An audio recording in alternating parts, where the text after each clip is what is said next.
Acquiring Candy Crush, 68.7 billion. Acquiring Call of Duty, 68.7 billion. Acquiring our beloved and beleaguered World of Warcraft, 68.7 billion. Getting Blizzard away from Bobby? Goddamn priceless. Let's get into this. So first up, let's make one thing very clear. Blizzard was not a sweet and innocent games company happily skipping carefree through the woods when the big bad monster of Activision turned up. As we now know, Blizzard was pretty rotten long before Activision turned up. I still find it strange when I hear people say, I just wish it was the Blizzard of old. Of course, I get it. They're talking about the game. They wish the game would return to when, in their opinion, it was at its very best. But that was created in a climate that allowed sexual misconduct on a large scale. It's like saying, I would love the old Atari to come back. But, you know, without the drinking and cocaine and parties and stuff, those things influence the culture of the company. And that influences the product the company creates.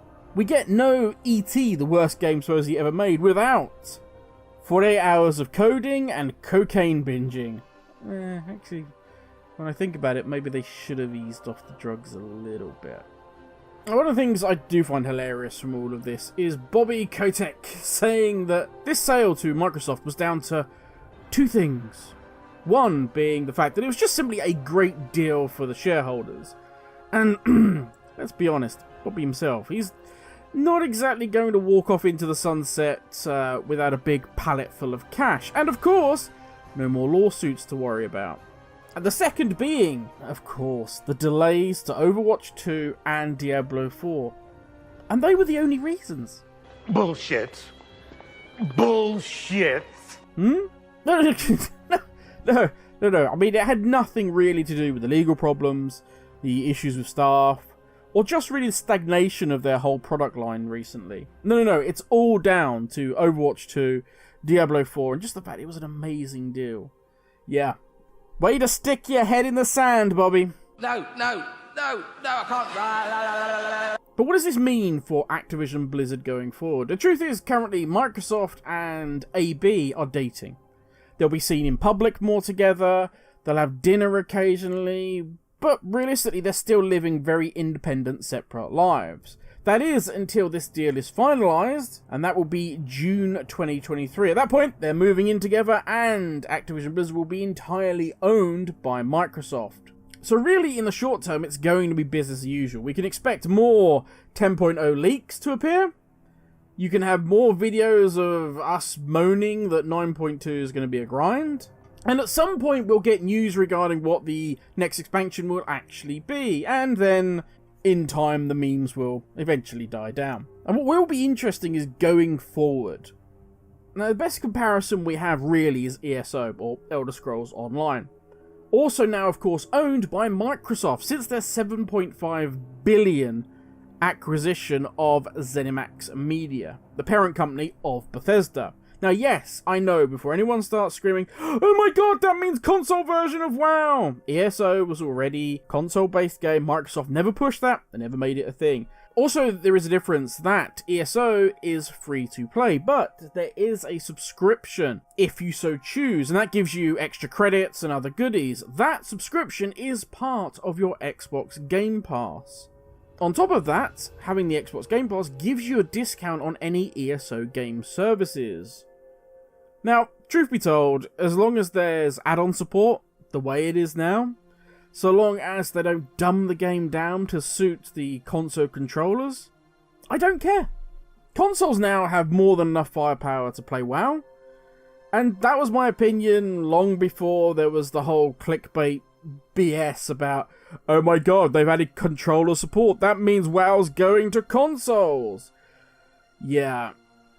My opinion's the same. If they do it, they do it. If they don't, they don't. As long as they don't fundamentally change the game to suit that, I'm okay with it. Anybody else that wants to go ham on, they're going to, I told you, they're going to add it to console, yeah, that's just clickbait bullshit for easy money. But we did touch upon something there. Something that I think is going to be pretty huge going forward, and that is the Xbox Game Pass. Now, for those of you that are PC hardcore, this does not simply apply to the Xbox console. There is also an entire separate section just for PC games.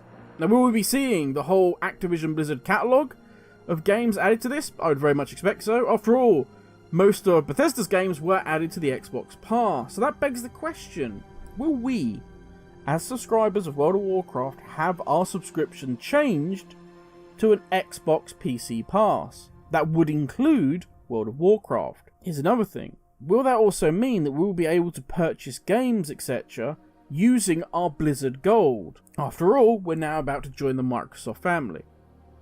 There's so many potential possibilities with this. It's huge. It is absolutely huge.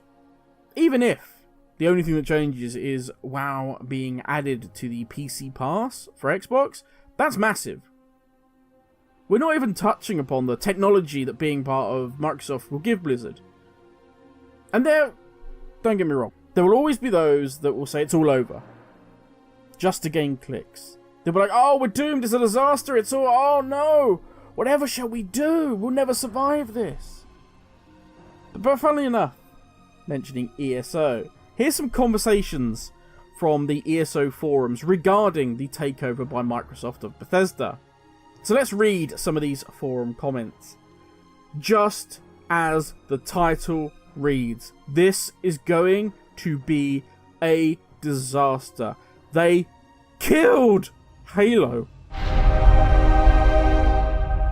How did it come to this? And then someone replies with, the same Microsoft that ported all but one Halo title to PC and included it all in their Game Pass?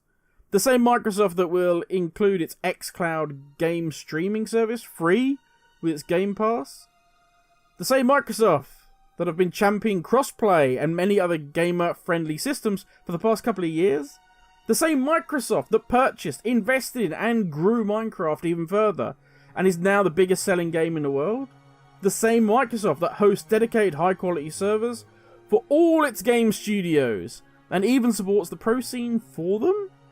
The same Microsoft that recently built a brand new and the most expensive game engine ever built, over 500 million, the Infinity Engine, for the next installment of the very game you claim they killed.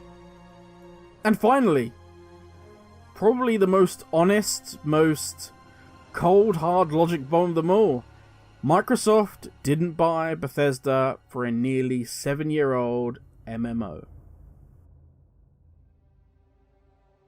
As for ESO, it's still going strong. In fact, in 2022, it's getting an all-new year-long story. It's been left alone to do its thing. WoW, in my opinion, will be no different. King, Candy Crush, and the mobile market are the goal here. Call of Duty as well is a beast, still having great success on mobile. To quote the ESO forum, Microsoft didn't buy Activision Blizzard for a 17-year-old MMO. But maybe, just maybe, those employees that are underpaid will get a fair deal.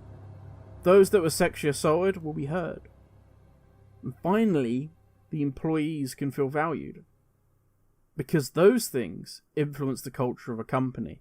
And that influences the product of the company.